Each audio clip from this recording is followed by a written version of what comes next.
Hello, hello, world. What's happening? I am still Cam, and this is still the Real Resilience Talk podcast. This is episode 50, number 50, number 55. And we got an amazing guest today with us, y'all. I really want y'all to just open your ears, open your minds. This is a great man I know, great champion of the subject that we all deal with, which is trying to make people better, make them their best selves, and how can we be resilient? I got my man, Mr. B, with me today. Everybody give it up for Mr. B. Yeah. And he's wearing a Raiders hat, so Yeah. you know we ready. Yeah, we And then ready right here. Oakland We represent ready. also. He got to represent. That's what he's got to do. He's got to do. Hey, I just want to say before we get going, this is no endorsement of or from any official organization. These are just two car-carrying Americans Yep. using our First Amendment to express ourselves. So, although we may reference certain things in our lifetime's experiences, this has no affiliation with any official organization, to include the DOD or anything else you might try to get me canceled for. Okay, so we just expressing ourselves. You know, like how people be on duty and they be wearing uniform and they be doing TikTok dances, Yeah. shit like that. But this time we're going to talk about resilience, and you may hear some bad words, but I hope, ladies and gentlemen, you hear some good words. Okay, so without further ado, man, got my man Mr. B on the line with us today. How you doing, brother? Great. Yourself? Hey man, I can't complain. Sun shining, no one shooting at us. Yeah. Hey, that's kind of my gauge for the day. I can't say I always feel good about the day, but I'm good. I'm good. Thank you for asking, Yeah. man. You know how I like to do? First thing I do, come out the gate swinging. I always ask. We talk about this resilience. Everybody, I'm looking at it right here. Everybody hits about you can get hit and keep moving forward. That's how I always define it, right? Sam Cooke, keep moving on. But resilience is a complex word. It's got syllables and shit. And some people are like, I don't even know how to say that word, or I don't know what it means. So Or I don't know how to I know. spell it.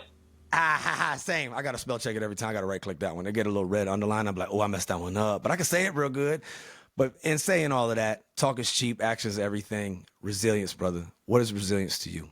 So, I'm a avid listener of your podcast. Thank you. So I know that's one of the questions you've been asking everybody, and everybody does have a different answer. And nobody has really given you a text answer, so I'm not going to start it now. But for me, resiliency and I was an 8411 for the people that don't know out there, a recruiter. So I like to Ooh. use analogies here and there, right, to match Yeah. words. But resiliency to me is hope, Hope. and the Hope. reason I say hope is because yesterday I just came from Modern Warrior Live. It's a great show. If it's near you, I recommend watching it. And again, no endorsements, but it's a great show. Great show. Modern Warrior Live, is that right? Okay. Modern Warrior Live. It's Modern like a Warrior. musical. So if you like music, it's a great show for you. Right on. Um, but it's about resiliency. And when I was there, I was thinking of the word hope because uh, to be resilient, you have to be strong. You have to push through it. And the word hope for me is pushing through. That there is a little sliver of that door is cracked a little bit for you to go ahead and open it. So that's why I say hope. I love it, man. I love it. Remind me of the mental image I got is like the light at the end of the tunnel. Yes. I know a good sergeant major that I've served with, and he tells everybody when they get to these higher ranks, like, you have to be the light at the end of the tunnel for your people, right? And Yeah. it's such a good way of fitting it, but to have that little, like you said, just even the sliver of Yeah. hope. Yeah, Yeah. that's deep. I like that, man. We never had that one before. I've never had that one on here before, so I like that.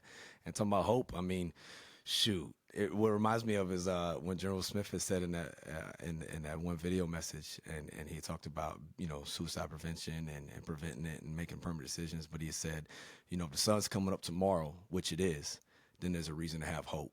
Yes. And to me, it just like there, the light at the end of the tunnel, the sun coming up tomorrow. I just that's where it took me, man. That's Yeah. where it took me. I appreciate So, that, dude. and I know it took me a little while to explain why hope, but that's just again, resiliency is such a deep word Yeah. that there's no cookie cutter answer for that resiliency word. 100%, man. I couldn't agree more. And I think that sometimes our problem is that we're looking for cookie cutter. We're looking for Perfect. And I don't know anybody, man. I even watched LL Cool J this morning. I was watching him on a reel because LL Cool J's always motivated me. But he had said that, like, you just start and then you figure it out. And, you know, in the line of maneuver warfare, we go for 70% solutions and then we'll figure the rest out because that's just how life's got to go. So, you know, you can't get cookie cutter perfect all the time. Yep. And, you know, when I was in, and you're probably going to ask me, you know, my background, but I say a saying, Semper Gumby. I still always used to tell that to my Marines, Semper Gumby Marines. And yeah, I kind of dated myself, but, you know, Semper Gumby, always flexible. Always. And for those who don't know, because I'm not lying to you, I was serving overseas and I had a Marine, an NCO, and I'm actually looking on my bulkhead right now. I have on my wall for civilian world out there. But for my naval terminology, folks, on my bulkhead, I got a picture of Gumby holding a rifle, and it says Semper Gumby. This Marine, great guy. He had been around for a long time, but he did not know. He's like, I know the context, but what is Gumby? So you want to break that down for the folks out there? Yeah, you know, Gumby was you know, turned into anything and everything. Like, you know, he was maybe I don't know how tall he was, but you know, cartoon. Oh, it wasn't even a was it a cartoon? No, it was like claymation. Yeah, claymation. So he was a little tiny, you know, maybe 2 inches tall, but you know, he could reach super far because he just extended himself like go gadget go. There it is. But go Gumby go. That's it. Go Gumby. Yeah, before Inspector Gadget ever was, he was already go Gumby, and y'all, meaning that he was adaptable, he was flexible, and so was his little crew he used to roll with, the little Gumby folks. But that's when we say Semper Gumby, which Semper is Latin for always. So we're saying always remain flexible, always adaptable. I mean, essentially, is what Bruce Lee talks about be water, my friend. You know. You gotta flow with it. You gotta roll with it. But since we're on the topic, I do want to ask you background. What's your background, brother? So you know, I joined the Marine Corps in '96. 96. At '96, I became I went open contract. Oh yeah. I wanted to be that 03 hump a lot, right? But I joined when I was 17, and my parents were like, "Hey, we ain't signing no contract for 03." So I was trying to find loopholes. You know how us Marines we find loopholes. So flexible. Exactly. So I was like, well, how could I get there? He's like, well, you go open, but open means anything. So I was like, all right, well, here we go. I just want that title, United States Marine, you know. So so I went, and actually I went to comm school. I was a wire dog. So I call myself a dinosaur now because there's no more wire dogs anymore. So that MOS is completely out of the thing. So originally from a little town called San Juan Bautista, California, in like the Central Coast near Monterey, California, Salinas, what we call the salad bowl. Because if you look at any of your lettuces that you buy from the stores, like the little lettuce bags, you'll see in the back, it'll say Salinas, California, Watsonville, California. Gilroy, California is the capital or garlic capital of the world. So there's a lot of produce that is done there in that area. So again, went there, Marine Corps, 29 Palms. I was on the MEU for a couple deployments. On the 11th MEU, the Pride of the Pacific. Pride of the Pacific, like I mentioned, did a few deployments. After that, I went to RS San Francisco, become a gunfighter, which is a recruiter. I was in Vacaville, California. And then from there, I went to Okinawa, to 7th Com. And then I did base telephones and back to Lejeune here. And then I retired out of here. So now I work as a civilian. And, you know, I'm going to touch a little bit. You know, I was also suicidal. Right? Y'all heard that? Yeah. So look, this man I'm looking at you and just the way you present yourself, the way you've come forward so far in this conversation. I'm going to be honest, bro. Since I first met you, you look like a man who has it all together. Well, and then just very much in the comma, you're very welcome. But in that comma, pause, Semper Gumby, all of that you've already said, right? And I know you live it and I know you live up to it, but you just slid in there. I was what? Suicidal.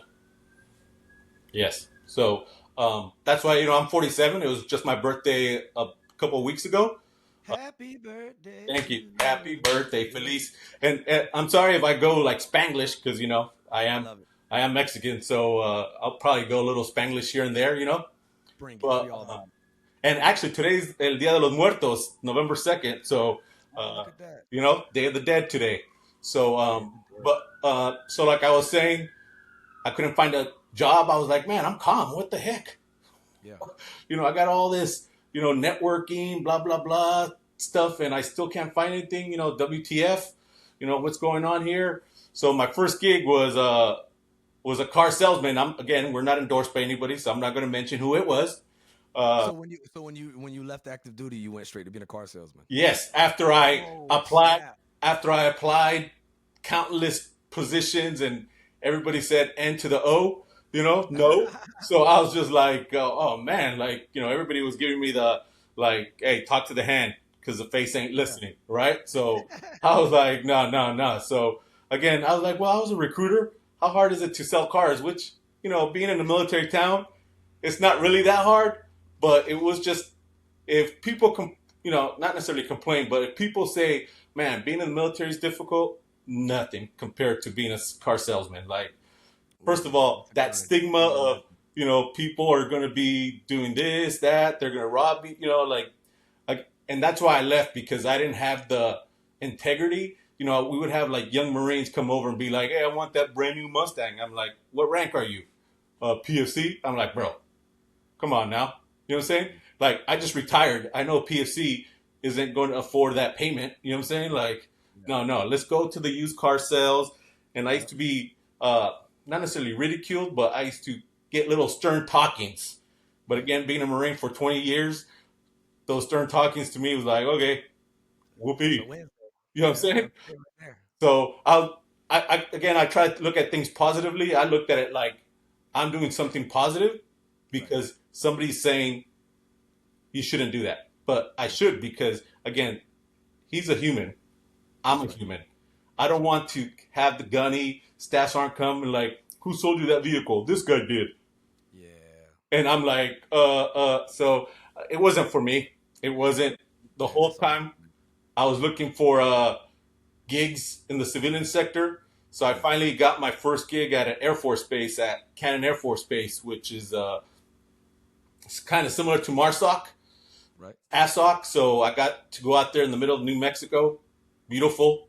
The only thing, um, I went by myself because my wife is a school teacher here in the Jacksonville area. Again, I'm not going to mention schools, but Right. she's Right. a Right. school teacher, and being a veteran, it's a lot more difficult than having active duty where you have priority, and I'm just putting air quotes, priority. Yeah. Right. So we were like, we'll just treat it as a deployment. I'm not getting shot at, so it's all good. You could call me whenever. I'll have my phone with me. And that's when I started seeking mental health, when I was in New Mexico. Like, New Mexico, it's called the land of enchantment for a reason. Yeah. It's so gorgeous.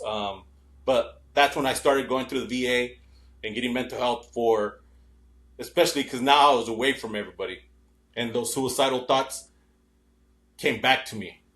Yeah. Even though, yes, I was working, but there's nothing like when you just go to your room by yourself Yep.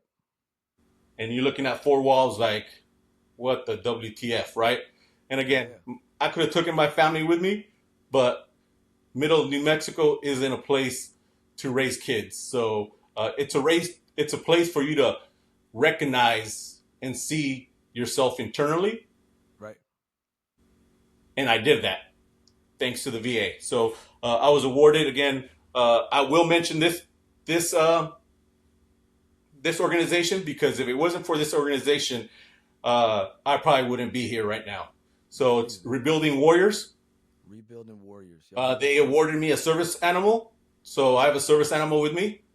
So her name's Titan. And the whole time in New Mexico, I was there for 3 years. Ooh, Rebuilding Warriors did me wonders. Did me wonders. So I'm That's a good thankful. tangible tool. Say again? That's beautiful. That's just a good tangible tool. I love it because there's a lot of people stuck in that moment right now where maybe they're already out or they're on the other side of the gate, and that's exactly what you're describing. You're somewhere else. You're remote. You're not in your normal spaces. Mhm. Lack of connectedness. You're not near your. This is Yep. not uncommon. This is a very common thing to what you're talking about, and I appreciate you sharing it. But you call it rebuilding warriors. Yeah, Rebuilding Warriors. Yes. Thank you for that, and I Yeah. appreciate that. It's a nonprofit. They're based out of Texas, but they serve all veterans all over the United States. So again, through the VA, I remember my mental health professional was like, "Have you ever thought about having a service animal?" And I was like, I don't know. I was still in that phase of like, I don't want to change, but I know that change is good. Yeah. That word hope. It is. I didn't want to. I was like, no, there's no hope. Why? But once again, though, now I'm so blessed. She's with me. I don't take her out as much because she is getting older. She is a German Shepherd, so I prefer for her to live the whatever years she has left of her life here at the house. When I come home, she's wagging her tail, waiting for Poppy to come home. So that to me is enough. And everywhere I go, I always think about her. So it's kind of like, it gives me like, when I get home, guess who's going to be there for me? Yes, my wife and kids, but Titan, she gives me unconditionally love. Oh, yeah. Yeah. So then after that, I finally found a gig in Monterey. I became the suicide prevention program manager. I was there for a moment, but my real love, we all know, once a Marine, always a Marine. So that Eagle Globe and Anchor was calling my name again. So now I'm at Cherry Point as a primary prevention integrator. So, which I love because I get not necessarily just suicide, but all those harmful behaviors and try to squish them, try to, demolish them, try to do everything to take those harmful behaviors out that we have in the Marine Corps. I appreciate that, brother. And I thank you for your whole family's service sacrifice. You said that your wife is a teacher, man. No, seriously, that's a big deal. And that's a thankless job and a job that, obviously it's not making, you're not an NFL football player as a teacher salary, right? It's supposed to be, yes. It's a job of service, and it's a job of making a difference in our community. And I know that she's planting seeds, and all of the teachers out there are, for trees that may blossom, that'll provide shade that we'll never sit in because you just are doing things that are affecting not only the now, but the later. And then what you're doing on the day-to-day to help warriors, right, and their families with trying to prevent harmful behaviors, which most people, when they hear harmful behaviors, they automatically will think, oh, okay, there's death by suicide, there's violence, and there's probably some form of sexual assault or something. But it goes deeper than that. It goes deeper than that. We have so many small ones that lead to other ones that lead to other ones and then another ones. And then before we know it, we're in that downward spiral. If I could ask, like, what's been a through line in what you've seen? Because I know everybody is unique as their fingerprint. I talk about that. But I do believe that us as humans, and especially as service members, we're more alike than we are unalike. So we have more in common. But has there been a common trend in the harmful behaviors of maybe what leads somebody to them or brings them into that downward spiral, if you will? And again, it's just my opinion, right? Kind of like the resiliency. What is your definition of resilient? Personally, I think the connectedness. Once somebody loses that connectedness, the mind starts wondering. And, unfortunately, a lot of Marines, and I know you mentioned this, aces, a lot of them have a lot of aces, right? I've only known you for a short period of time, but you say you have more aces than the casinos have, right? That's what we got, yeah. You know what I'm saying? Childhood experiences, we have them, and a lot of us do. And Marines especially are drawn to service to join that family, But like Sergeant Major Ruiz has said, it can't be just a talking point. We have to live up to this family idea, and I think we can, because blood makes you related, but love makes you family, and that's what the Marine Corps is. That's what we are for each other. But people, as you're describing, can lose that connectedness. Yes, and I know this is about me, but I want to say this is about you, actually. Like, I came out here because of you. Like, what? When I seen you at the suicide conference here on Camp Lejeune, actually even before that, because again, I was suicide prevention program manager at DLI, Defense Language Institute. And, I still follow the Marine Corps. And this was when you were in Cooney. And I was like, oh man, he's doing great things over there, right? So I still, followed people, and you were an example for me to be who I am now. Man, I appreciate it. So I want to say, hands to you, right? Like, I know you try to make this all about us, but this is about you. This is about you, right? Like you bring number 50, 50, the big 50. You 5 bring us officially all. now. Yeah, you bring us all together, right? So back to that connectedness, right? You are that glue Thanks, bro. for all of us, right? And that's why I decided to do the podcast because I was like, you know what? You know, he's a motivator. I'm gonna go on here and try to motivate some folks, right? You You're know, motivating me right now, if you, nobody else. So you thank you. mentioned well, thanks. You mentioned, other folks, generals and stuff like that, but the real hero is you. But I know what you're gonna say. Real heroes don't wear capes, That's right. right? They don't. So, but back to that connectedness. Connectedness, I think, is what makes us all together. And as a veteran, and I'm just speaking from the veteran perspective, once you hang up those boots, I threw mine on that power line. People forget, not necessarily forget about you, but are like, oh, yeah, like what's going on with him? And you stay away from, you're around Marines. Well, in my case, I was around Marines all the time. And now that I'm a civilian, crusty, old looking, everything, it's like, oh, who's here for me? Right. So we had to find the new connectedness. And Ooh, thank you for saying that. Please, y'all hear that out there? Because I know sometimes, I don't want this to turn into a niche type show or niche type genre. This is about resilience. This is about people helping people. But you can see that these are two human beings, two males by chance, by chance. But you can see that these things are applicable to all domains of humanity, especially for us in America, but across the world. People need people.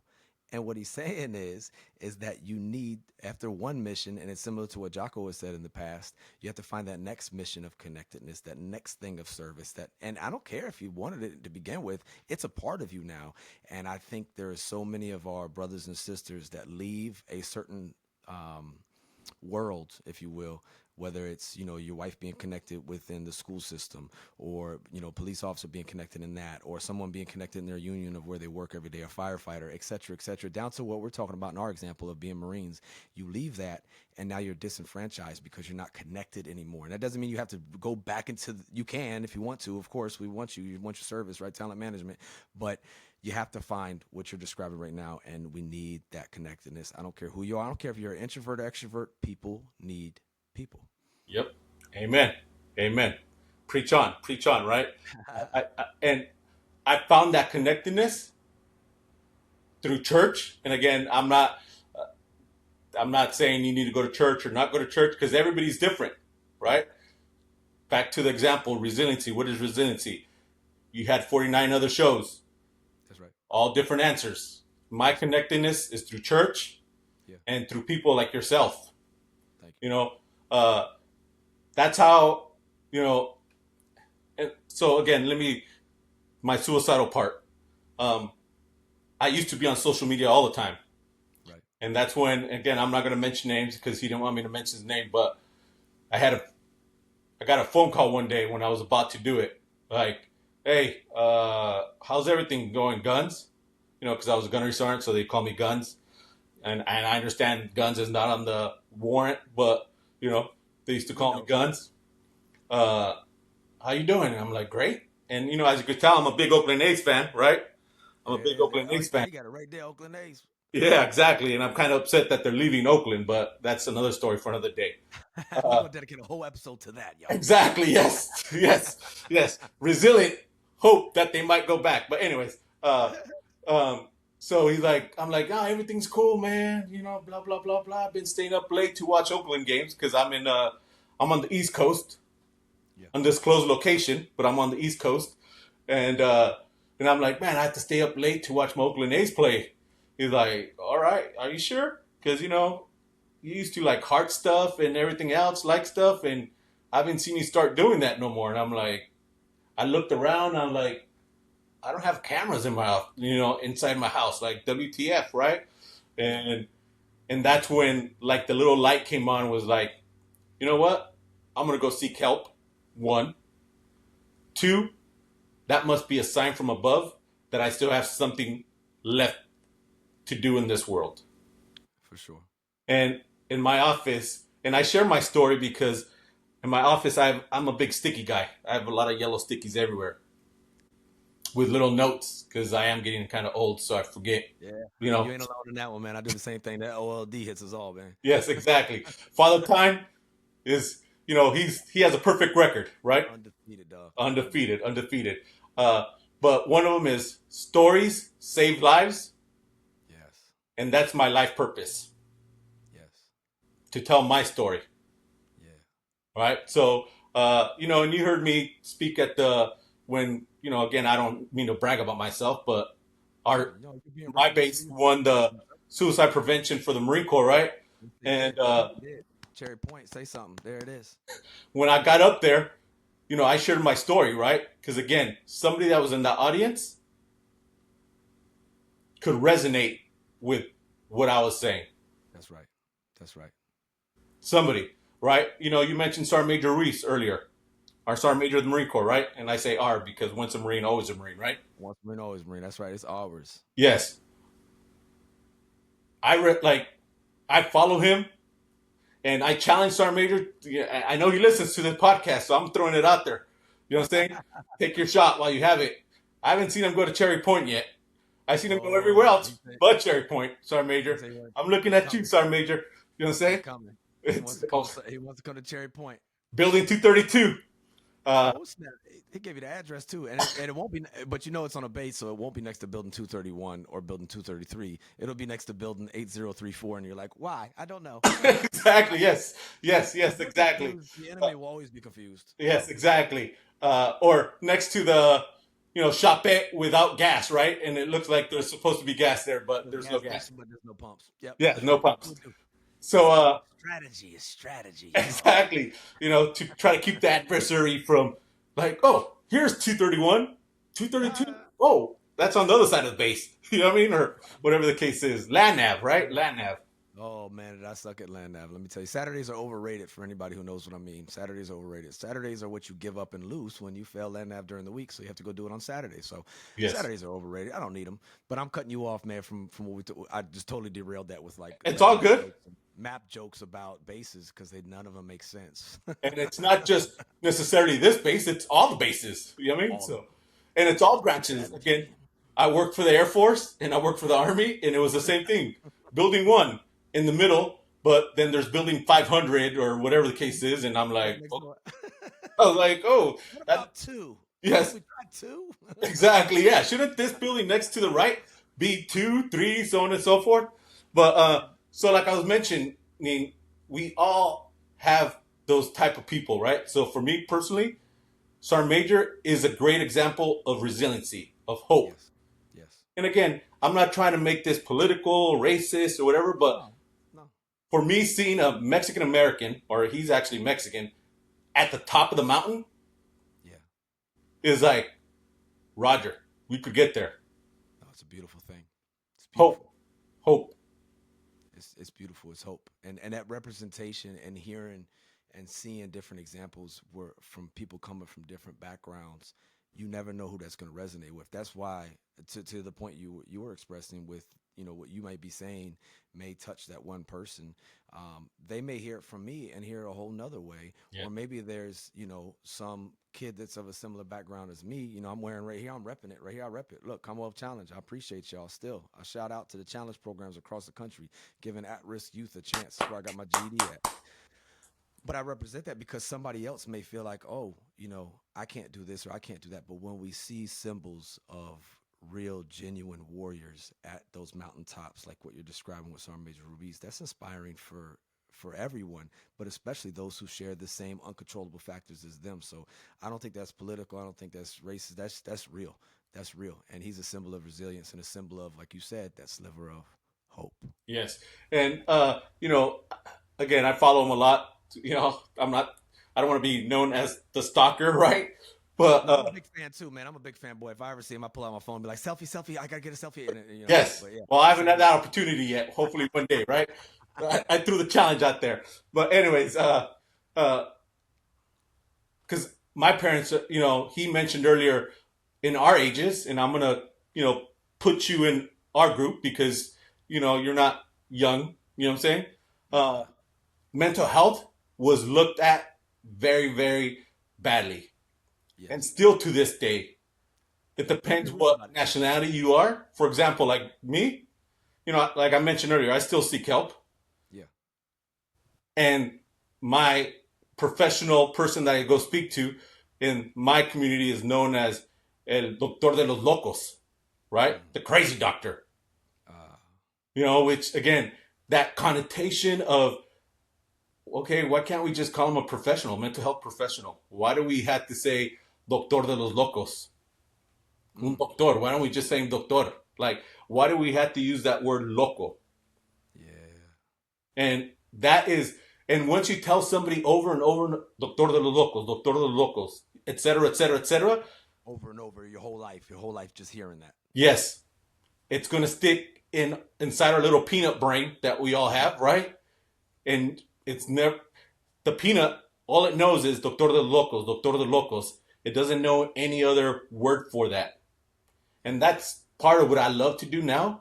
I love to break those stigmas that are out there for those harmful behaviors.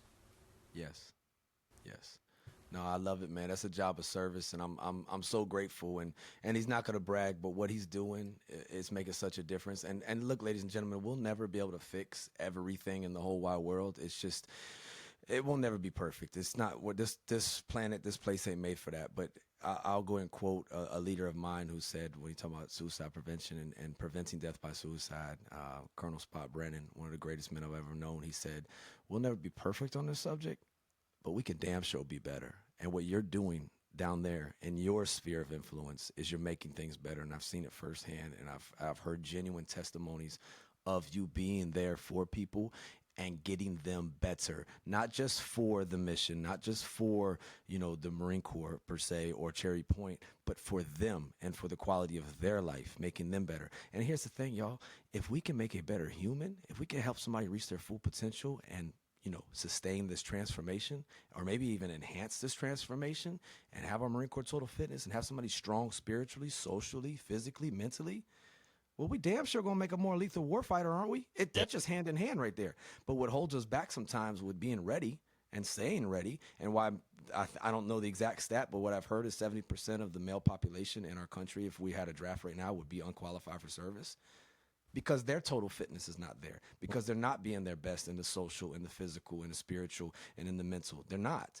We're not living up to our full potential. So that's why I love the leadership and leaders like you and influencers in society who are not just, thank you, not just out there doing it to meet a certain quota or to meet a certain block or to meet us. You are trying to make people the best versions of themselves. And that's why me and you connect so much, because that's exactly what I'm trying to do, is help people. What my friend Matt said in episode 12 or 14 back a while ago, Matt Carnell, he said, extract full potential, EFP. How can we help people extract their full potential? Now, that doesn't mean I'm going to be as good as Mr. B, or maybe he'll be as bad as me, because our potential may be different in certain areas, but how can we reach our full potential? And these harmful behaviors, they're holding us back.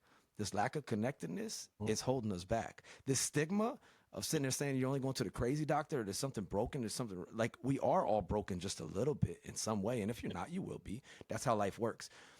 But I just say thank you to you, man, for letting people know, and a king. And that's how I look at you, man, just a fellow king out here in this world trying to do it right.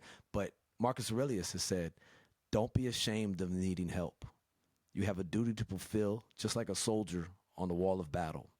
So what if you were injured and can't climb up without another soldier's help? So what?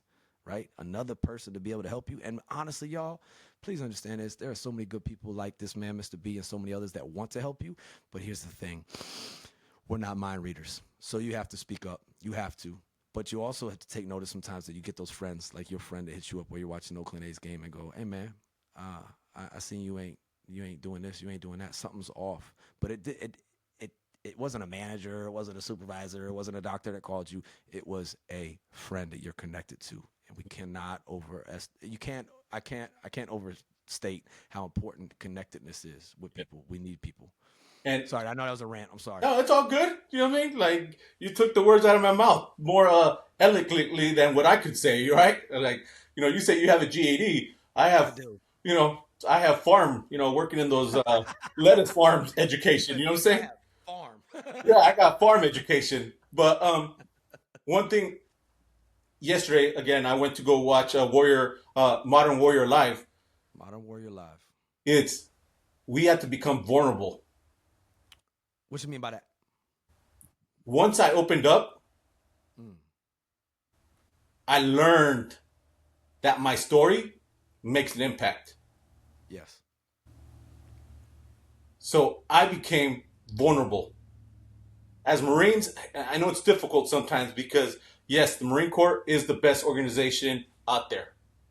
We're going to be 249 years this year.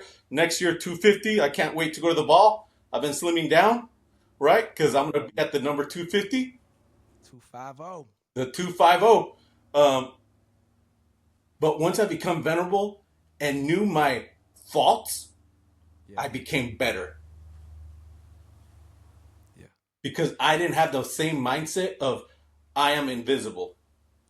Mm, The, again, you mentioned heroes don't. I don't wear a bulletproof vest. None of us do. no. So once you become vulnerable, Yeah. that's a switch for you to become a better person. I believe again, and No. that again, I'm just speaking for me. Once I became vulnerable, now I cry with my wife. Now I do. I tell my kids I love them. I hug them. Yeah. That's because I became vulnerable. Yeah. Y'all hear that? Being vulnerable, being genuine, being open. But I actually got the line from you, right? I've always said it's okay not to be okay, right? But you said it best. And this is what I'm talking about, impacting where you are at. You never know, y'all, the impact of your actions. Because I know I've quoted you so many times on here. Oh, thank you. But no, thank you for it. Just if it makes sense, I'm saying it. I'm a regurgitate. I don't really have no original thought. I'm just regurgitating other people's stuff. So you're part of who I've plagiarized. But you said it publicly. You said it's Yeah. okay. It's okay not to be okay, but not to stay that way. It's not okay to stay that way. And man, that hit on so many levels. I think about I got the so many. chills. I call them truth bumps, not Yes. goosebumps. They truth bumps because there's so many people that have held themselves back, right? Or have only been operating like at a 65% output because they're letting these things, all the things of not being vulnerable, all the things of the stigma or of the way they were raised, or maybe culture or their culture taught them a certain thing about this, to think about that, to say this is soft, this is weak, this is this, this is that. What's really weak is not living up to your full potential.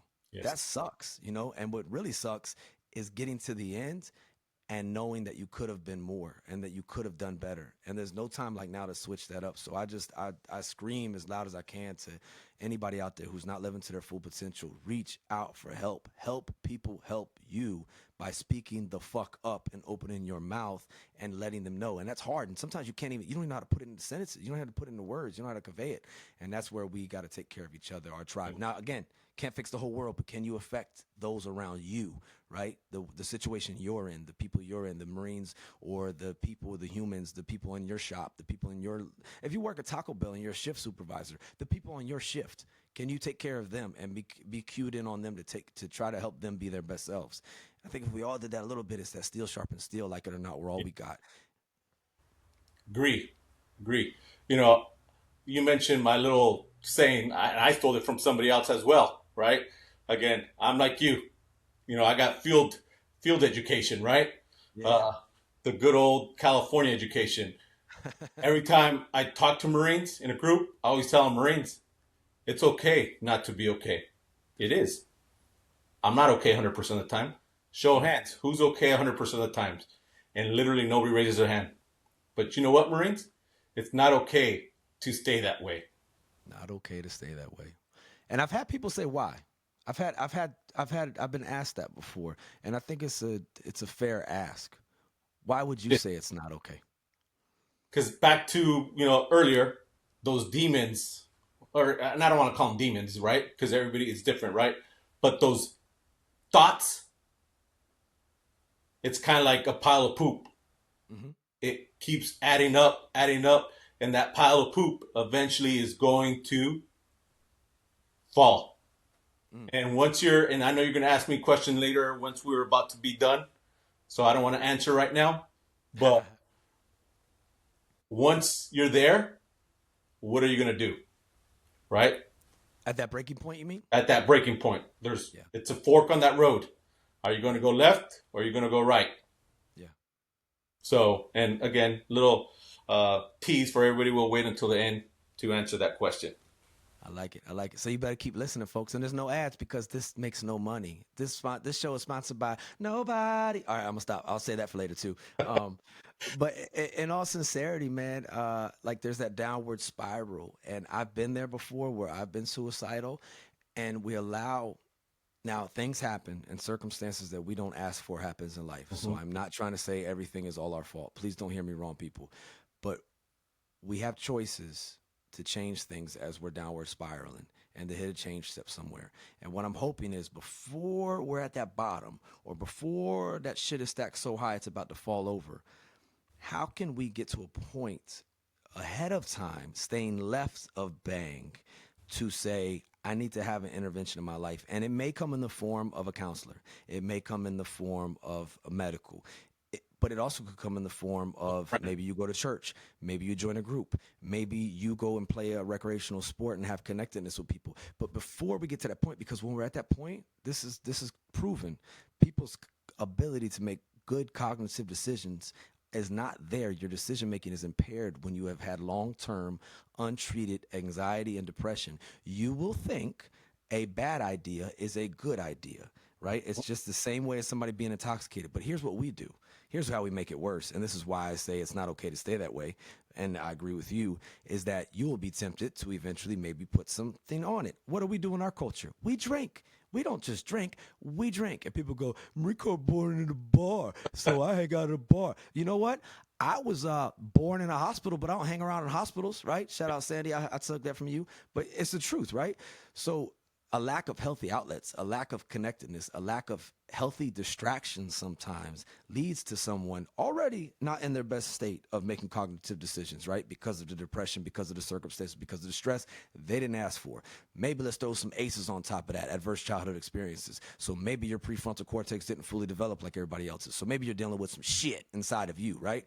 You ain't dealt with your shit. Now your shit's going to deal with you. And the thing that we think is a good idea, and I've been there too, so I'm not casting stones, is I'll get drunk tonight and that'll make it better.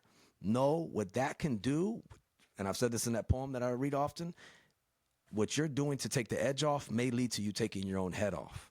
And you just made all that math stack up to a bad equation and to a bad result, which is, I think we could save more lives if we could step in, be like that friend that you had, call and say, are you good? But also for yourself to go, oh shit, something needs to change. And I stole it from Theo Vaughn, but nothing changes if nothing changes, man.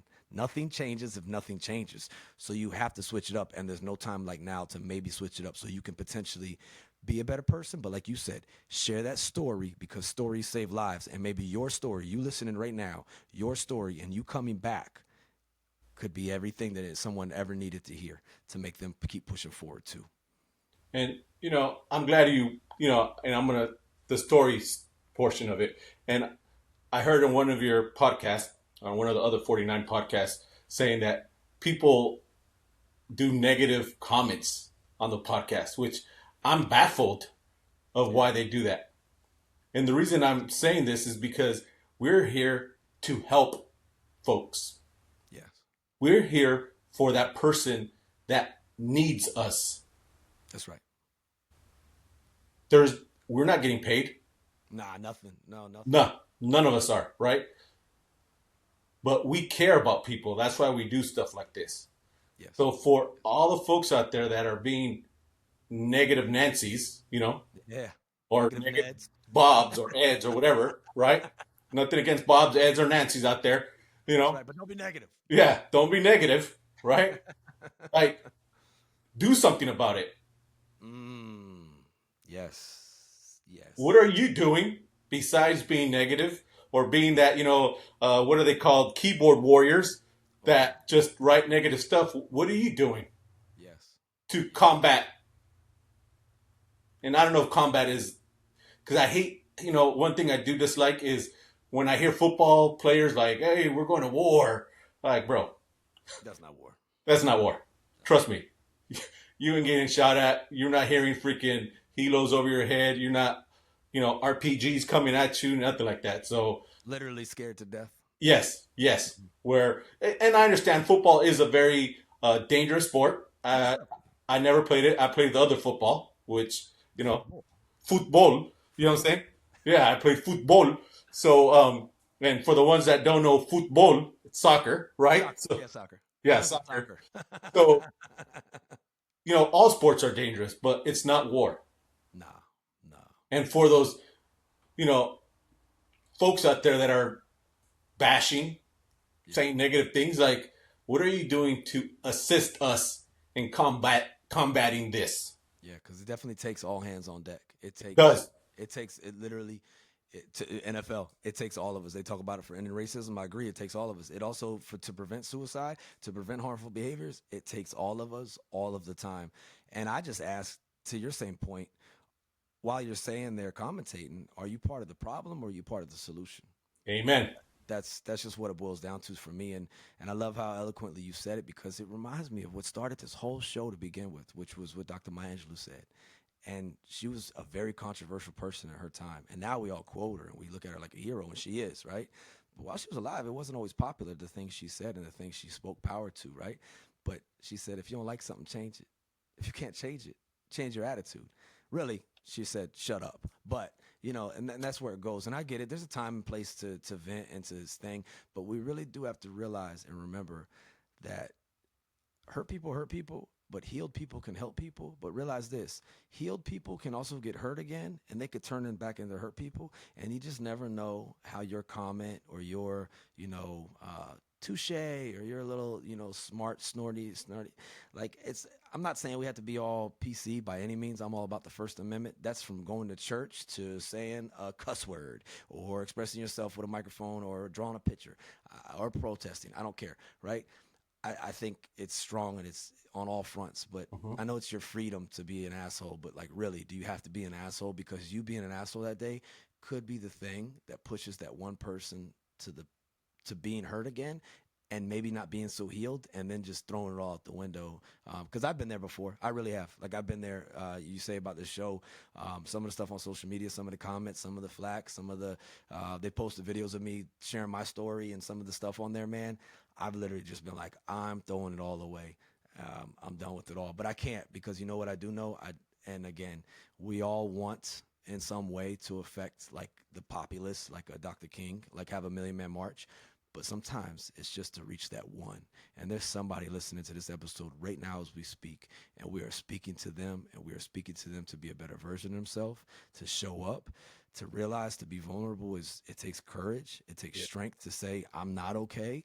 And then it takes courage and a whole lot of help, a whole lot of initiative to say, I'm not going to stay this way. Something's got to change, but nothing changes if nothing changes. So are you part of the problem or are you part of the solution? Yes. And I appreciate you bringing that up. I try not to be, controversial or get into like a, back and forth, but it's fair to bring up, and I appreciate it. I wouldn't have brought it up, so I appreciate you bringing it up. Well, again, yes, this is about Jose today, or Mr. B. Sorry. Mr. B. Oh, like Mr. Belding, I'll say about a belt. Mr. B. But it's about you. Like I said, I look up to you still, right? You, to where you're at in this world. I'm just in awe of what you're doing, right? It takes a lot to have 50 episodes of resiliency and going strong, right? This ain't the last one. Nah. This ain't the last one. No, sir. You got a lot more to go. For sure. Right? So I appreciate everything you do, like I do, from the bottom of my corazon, bottom of my heart, just for all the people out there like, oh, he's talking Spanish. No, I love it. You already told him you was going to educate us today, so I love it. Exactly. You know what I'm saying? From the bottom of my heart, corazon. It means a lot to me, right? It does. That's why, I know you invited me a while ago, and it took me a little bit of courage to get on here because, again, the backlash, right? Yeah. But I said, F it. Yep. Like how you mentioned earlier, if we could change one person, that is amazing. Yesterday, we had a wellness fair at Cherry Point. We had that fishing tournament that I mentioned and the wellness fair. And we had 160 people, Marines, dependents, retirees that showed up for that wellness fair, right? There was an organization that's out of Eastern North Carolina that takes folks hunting, fishing, kayaking. What's that called? You know what? I'm gonna have to email you and let you know. I'll put it in the show notes because those organizations are so amazing. Because when you say like fishing and hunt, some people like I say it often, but like if all you know for fun is to get drunk, watch Pornhub, and play video games, then that's all you'll do. But when you can give someone an outlet and you can provide, like people that fish, they weren't born out of the womb like I like fishing. No, somebody showed them it. Somebody taught them it. You know, those who are into carpentry had to learn it somehow. Of course, in today's world, you could Google these things, right? But to be that catalyst to bring them to something of this nature and what you're describing, a wellness fair, and it's not like, hey, we're just going to show you slides about Happy Talk. No. Hey, no, it's literally like, here's a tangible thing you can do. And even if you don't enjoy it, you enjoy the camaraderie of being with the other person while doing it. And again, connectedness. People need people. Social is part of the four domains of total fitness, right? I love it. I don't quote me on it, but I think it's called North Carolina Fallen Outdoors or Fallen Warriors Outdoors. Ah, yes. The Fallen Outdoor. Yep. And you know what? The best part about it, it's FREE. Free. Free. Y'all heard that? Free. What do you got to do to like free? Something like that. You know what I'm saying? So it's all free. There was other things. I had one community, which is an organization out of Eastern North Carolina that has a lot of great resources. I had WIC out there, you know. WIC was out there? WIC. Yeah. And people are like, WIC, why you, we got PFCs and Lance Corporals that are barely making it. Yes. They need to go to WIC. It's yes. And I know sometimes it's hard to go ask for help. That's why I bring these organizations on the installation. So that way, those harmful behaviors that we were mentioning earlier. Yes. They're not there because now, I'm not struggling with finances no more. I could go to WIC and go get assistance, right? Yeah. And yes, and I'd be seeing sergeants just, well, I don't need it. Hold on. You might not need it, but one person that might need it. They might need it. And that's another thing too. People are like, I know this, I'm not good. Or I've heard people in rooms when I've talked about the prevention of suicide, like, I would never do that. I don't even know why. Well, you know what? First, never say never, because you never know. I said the same thing and I downward spiraled, and whether it was because of religion or it was a sin or that's weak, for years I said I would never do that. I was in my 30s by the time I actually made a really serious attempt and ideation at suicide. I could have never, like, I look at it now and I go, how could I even have thought to do that? But I'm in a different place. I'm in a different space. But I also have experience to know that I really did, for the circumstances, allow myself to fall, to downward spiral. And then I, like, sickeningly embraced it in a weird way because I was just so done. And then I was at a point where I was like, I'm a burden. They're going to be better off without me. And it wasn't because I wanted to one up somebody or I'll show them I'll go kill myself. No, I just wanted the pain to stop, man. Mm-hmm. And I was tired of dealing with myself and having people deal with me. And that's how I felt, and other people do it for the same thing. And oh man, it's so deep to me, but I promise you this too shall pass. You got to find that sliver of hope to just keep moving forward. And maybe the only reason why you move forward is so you can share your story, and maybe it can inspire somebody else to keep moving forward, and so on and so forth, because people never do anything on their own. So maybe you'll find that hope with fishing, or as it looks like in here, the Fallen Outdoors. Look into that. But if not for you, maybe it's for somebody else. Exactly. So, to me, yes, we always want big numbers, right? Like, we wish we had more Marines there. But again, if I could change one person, that's it. To me, I could go to bed at night safe and sound, right? If I could change one person's mind. Yes. And some of these things we talk about on here, man, it may just be doing that. Yes. And honestly, again, the courage, right? But tonight, I'm going to sleep very well. Yeah. Because of the fact that I let it all out for you guys. We thank you for that, man. Everybody, I hope y'all out there clapping your hands. Not while driving. 10 and 2, 3 and 9, whatever. Safety's paramount. Safety. But it's all sincerity, man. Thank you. And they say, I've quoted it before, because gratitude's one hell of a drug. It really, really is, y'all. It's part of mindfulness is to be grateful, right? on our worst day, somebody would love to trade places with us. And that doesn't mean play the comparison game, but it is to have some perspective and to have some gratitude for what and where and who you have and what you have, right? But these things we talk about on here, I mean, it may not make everything better, but will it make it worse? Nah, okay, try it, right? Don't There's no perfection. There's no perfection, but I do want to say this, and I've said this before. If you admire someone, you should go ahead and tell them, because people never get the flowers while they can still smell them. And you know who said that? Kanye said that. And he goes through his own things, and people can have their own opinions of it. You don't know that man's journey.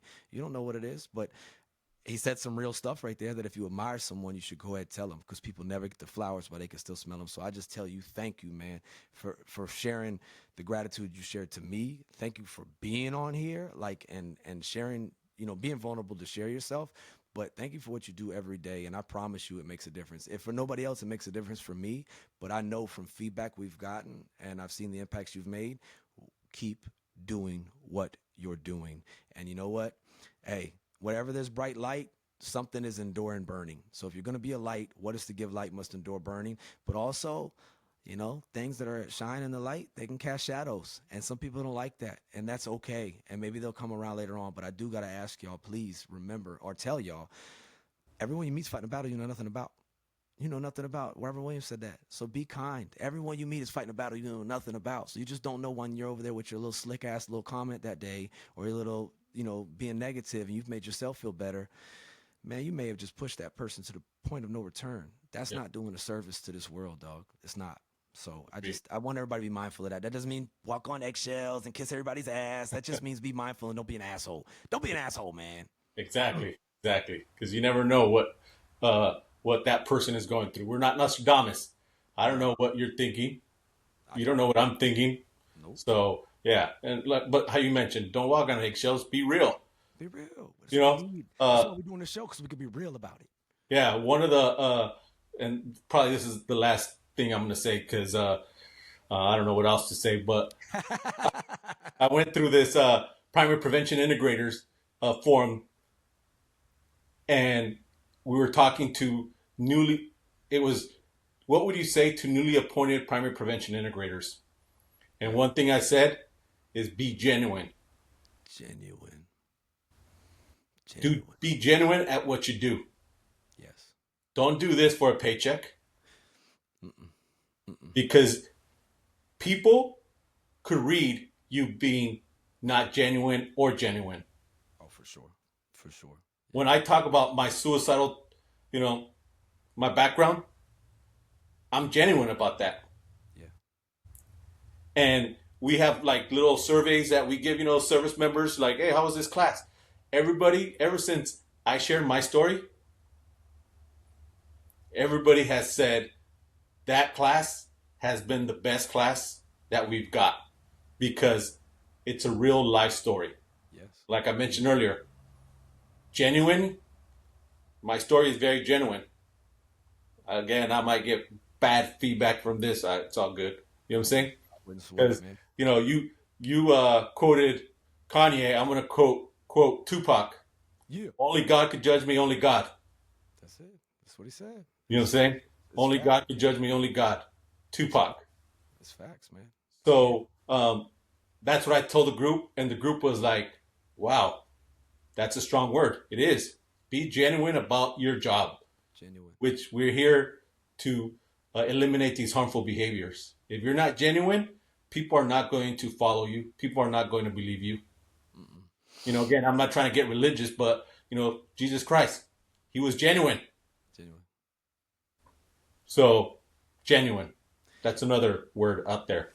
And if you're genuine and real, you might get some hate. I mean, hopefully you don't get crucified literally, but too often leadership's not popular, or what is needing to be said or done in that time is not popular. And I think I forgot what singer he is, great dude, but he had said that not all crazy ideas are great, but all great ideas are crazy, right? So don't let perfect be the enemy of good enough as you pursue being genuine and potentially helping someone else, right? Be of service. Everybody was so caught in this happiness thing, man. And I got to quote him again, because I often do, but Dr. Viktor Frankl, I'm telling y'all, if nothing else, read that book, A Man's Search for Meaning. And it's not just about man as in male gender. It's man, old school talk, humans. So a human search for meaning is what they would call it if it was made in modern times. That's what he would say too.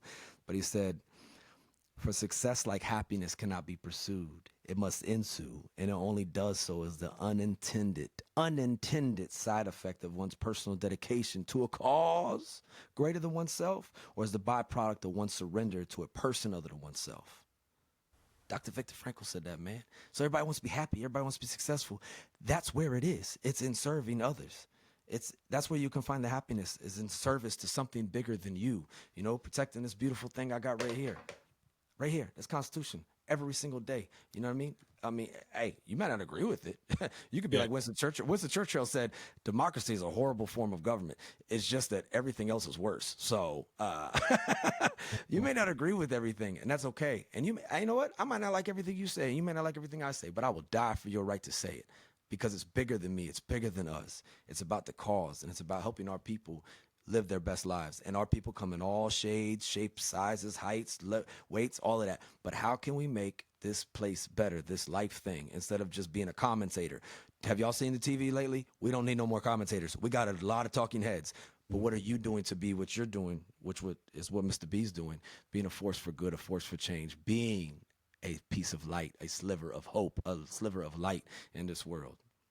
I just got to ask everybody that. And I got to challenge myself with it every day, because we got to continue consistently maintain momentum and maintain that hope and be genuine and real. And you know what? Not everybody's going to like it, and that's okay. But people can tell off the bat when you're not being genuine and real. So I say, like I always say, be firm, be fair, be there, and care. And if you're not, and you're fronting and you're selfish, please reconsider, please reevaluate, please hit a change step. You can always change, no time like now. What they say, the Chinese proverb, the best time to plant a tree was 20 years ago. The next time is right now. That's what you could do right now. Switch it up. Switch the style up. And if they hate, then let them hate, and watch the love pile up. Oh, there you go. I stole that one too. Hey, brother, I know we're getting towards the closing here. Unless you want to keep going, please correct me. Good. Okay. And you answered all the other questions I had, because you just came out with it, so I appreciate that. Well, but I do have that one. No, and I thank you, man. Thank you for what you do every day to prevent people from making permanent decisions over temporary circumstances and helping them to be their best selves. Thank you. You make me better. I appreciate you. But sad news is, brother, we're losing people. We lost 72 just Marines last year, 62 active duty, 10 reserves, and there's countless more civilians and family members and our Navy, all Americans, everyone. Death by suicide is real, and it's affecting every culture, every demographic right now. If someone is listening right now and today they think that is a good decision, they're thinking about doing that, they're contemplating, hey, I'm going to take my own life for whatever their reason is, what would you say to that person if you could say something to them?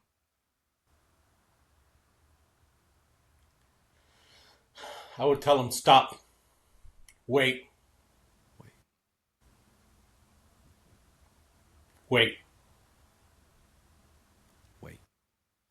Back to that resilient hope. There is hope. Yes. It might seem like no matter what, things will not change, but there is hope. There is hope. I know it's difficult at that moment to think there is hope, but there is. So just wait, stop, and wait. Because there is hope. Man, that sun's coming up tomorrow, which it is. There's a reason to have hope. And if it's not, then we got way bigger problems than whatever's stressing us out, right? Yes. We might freeze before that happens if that sun don't come up. It's gonna be that'd be a cold day, let me tell you. Yes. But in all seriousness though, man, I mean, you're so right. Just stop and wait. And you can't see it right now. Oh man, I've been there. And I'm sure we've all been there at some point in our life where we think this is gonna last forever. From whether it's been boot camp, or if you did some time somewhere, serving somewhere, or a day at work, or like you're like, oh, or you got an injury and you got a cast on. Like, man, there's so many, you're hungry and when am I gonna eat? Like there's so many times you're sick, you're throwing up out of both sides. Like there's so many situations in life and circumstances where it feels like it's gonna last forever. But like you said, man, just stop and wait. this too shall pass. And I know I irritate a lot of people with that expression because some things can't be fixed. And you know what? Some people can't be brought back and some relationships can't be brought back, but you can find another one. There can be more people. And I want to remind people of this. You never know who is coming down the road of life. I share pictures of my little monkey. I got a grown adult daughter that's in the Marines, that's serving as a United States Marine. I have a middle child. Thank you to her. Thank you for her service. But I have a toddler, and I would have never known that toddler if I would have taken my life as I intended to do before, you know. And I got a middle child too. See, I already forgot about the middle one. Damn. But in all sincerity, though, you know what I mean? Like, I didn't know that was coming, and I've known so many people who have went through divorces, like the just horrible circumstances in life, and they've moved forward, and they've eventually maybe met someone else, and they may not replace that exact person, but you have a different relationship, you have a new relationship, and again, I'm just trying to hopefully ignite some hope, because this will pass. This time right now will pass. And maybe you're only going through this so that you can one day tell your story and it can save someone else. Yes. And man, that hit so hard. Stop and wait, man. I really appreciate you, brother. Thank you, Mr. B, for being here, man. And I want to turn the mic over to you if you got any safe rounds at all, brother. The only thing, and I know I already mentioned it, it's okay not to be okay. Ladies and gentlemen out there listening on whatever you listen on, but it's not okay to stay that way. There is help. 988. And if you're a veteran, after you dial that 988, hit 1. There is hope. There is hope, y'all. That sun's coming up tomorrow, to which it is. And there's a reason to have hope. And that's quoting the great General Smith right there. Hey, again, Mr. B, thank you for your time. It's the most precious resource we have in this world, because so one thing you can give somebody you can't get back. You can never get this time. You could give me a liver or a kidney and I can somehow give it back to you in modern times. They give me money, I give it back. But I can't give you your time back, man. So I just thank you for making this investment in others, because the effect you have on others, as the great Jim Carrey said, the effect you have on others is the most valuable currency there is. And in that respect, you are a very rich man, and I love you, and I appreciate you, brother. Thank you. Love you as well. Hey, ladies and gentlemen, this has been episode, what number was it, Mr. B? 50. 50, baby. This was episode 50, man, and I thank you, brother, for being here. Everyone, appreciate y'all listening. If this is helping you or you think it could help someone else, man, please share it. Hey, but as always, this show is inspired by the First Amendment, inspired by Dr. Maya Angelou's words, but it is sponsored by nobody. Baby. I appreciate y'all. Make good choices. Be firm. Be fair. Be there and care. Much love to you all. This too shall pass.